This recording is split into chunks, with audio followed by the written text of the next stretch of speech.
2004년 정확한 달은 기록마다 다르다. 다만 분명한 것은 그의 부산 초량동에서 학교에서 집으로 돌아오던 한 여중생이 끝내 집에 도착하지 못했다는 사실이다. 평범해야 할 하굣길이 돌이킬 수 없는 비극으로 바뀐 그날 이후 이 사건은 아직까지도 완전히 설명되지 못한 채 남아있다. 오늘 명언 이서재는 그날의 시간과 남겨진 기록을 따라가며 멈춰버린 한 사건의 내부로 들어간다. 이 이야기를 끝까지 지켜보고 싶다면 구독을 통해 함께 해주길 바란다. 기억하려는 시선이 남아있는 한 사건은 완전히 사라지지 않는다. 사건의 중심에 있는 인물은 가명 박지현. 당시 부산 초량동 인근에 거주하던 중학교 2학년 학생이었다. 2004년 어느 평일 오후 지연은 평소와 다르지 않게 수업을 마치고 학교를 나섰다. 학교를 나간 시각은 16시 전후로 확인되어 있다. 이는 학교 출결 기록과 친구들의 진술을 통해 비교적 명확히 확인된 확정 사실이다. 당시 지연은 교복 차림이었고 친구들과 교문 근처에서 잠시 인사를 나눈 뒤 혼자 귀가 길에 올랐다고 전해진다. 지연의 집까지는 도보로 15분 남짓 걸리는 거리였다.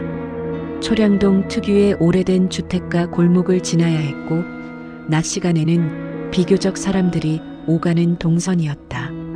그러나 그날은 지연이 집에 도착했다는 흔적이 없다. 17시가 지나도록 귀가하지 않자 가족은 처음에는 큰 걱정을 하지 않았다. 학원이나 친구 집에 들렀을 가능성을 떠올렸기 때문이다. 이 판단은 가족 진술에 근거한 확정된 사실이다. 18시 전후 가족은 지연의 휴대전화로 여러 차례 연락을 시도했다. 하지만 연결되지 않았다. 전원이 꺼져 있거나 통화 불가능 상태였던 것으로 추정된다. 당시 휴대전화 기종과 통신 기록이 남아있지 않아 정확한 원인은 확인되지 않았다. 이는 추정의 영역이다. 시간이 흐를수록 불안은 커졌고 20시 무렵 가족은 학교 친구들과 주변 지인들에게 연락을 돌리기 시작했다. 그러나 지연의 행적을 확인해 줄 수 있는 사람은 나오지 않았다. 21시 전후 가족은 지연이 마지막으로 지나갔을 것으로 보이는 귀가 동선을 따라 직접 골목을 살폈다. 초량동의 좁은 골목과 계단, 오래된 담벼락 사이를 헤매었지만 눈에 띄는 흔적은 없었다. 이 시점까지 외부 침입이나 범죄를 단정할 만한 물증은 발견되지 않았다. 이는 수사 초기 기록으로 확인되는 확정 사실이다. 날짜가 바뀌기 직전인 23시 전후 가족은 경찰에 실종 신고를 접수했다. 경찰은 즉각적인 수색에 나섰다. 초량동 일대, 학교 주변, 버스 정류장, 인근 상가까지 범위가 넓혀졌다. 그러나 첫날 밤 수색에서는 지연의 가방이나 소지품조차 발견되지 않았다. 이는 공식 수사 기록에 남아있는 사실이다. 다음 날 새벽과 오전, 수색은 더욱 확대되었다. 경찰과 소방 인력, 자원봉사자들이 동원되어 주택가 빈집, 공사 현장, 배수로, 야산까지 살폈다. 언론도 빠르게 움직였다. 하굣길 여중생 실종이라는 제목이 지역 신문과 방송을 통해 반복적으로 보도되었다.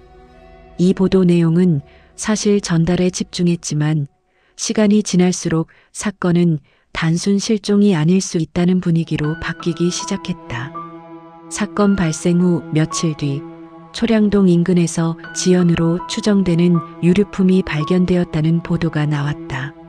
정확한 위치와 물품의 종류에 대해서는 기록마다 차이가 있다. 일부 기록에서는 교복 일부였다고 전하고 다른 기록에서는 개인 소지품이라고만 남아있다. 경찰은 신원 확인을 진행했고 가족은 해당 물품이 지연의 것일 가능성을 인정했다. 다만 발견 경위와 정확한 시간대는 명확히 공개되지 않았다. 이 부분은 확정 사실과 추정이 혼재된 영역이다. 이 시점부터 수사는 실종에서 강력 사건으로 방향을 틀게 된다.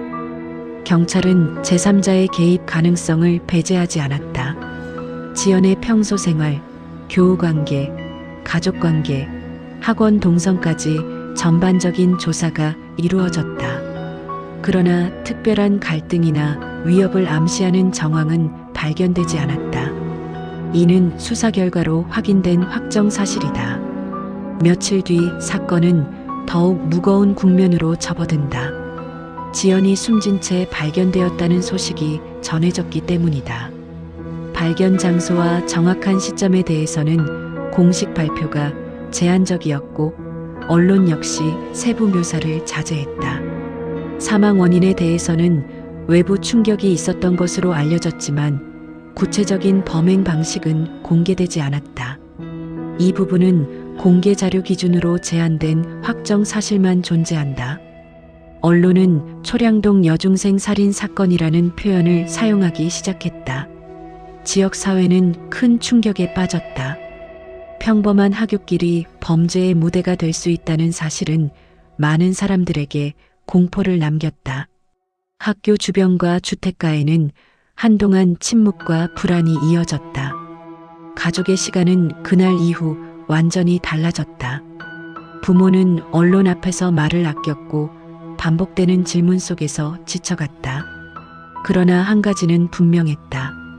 이 사건이 단순한 우연이나 사고가 아니라는 점이다. 가족은 끝까지 진실 규명을 요구했다.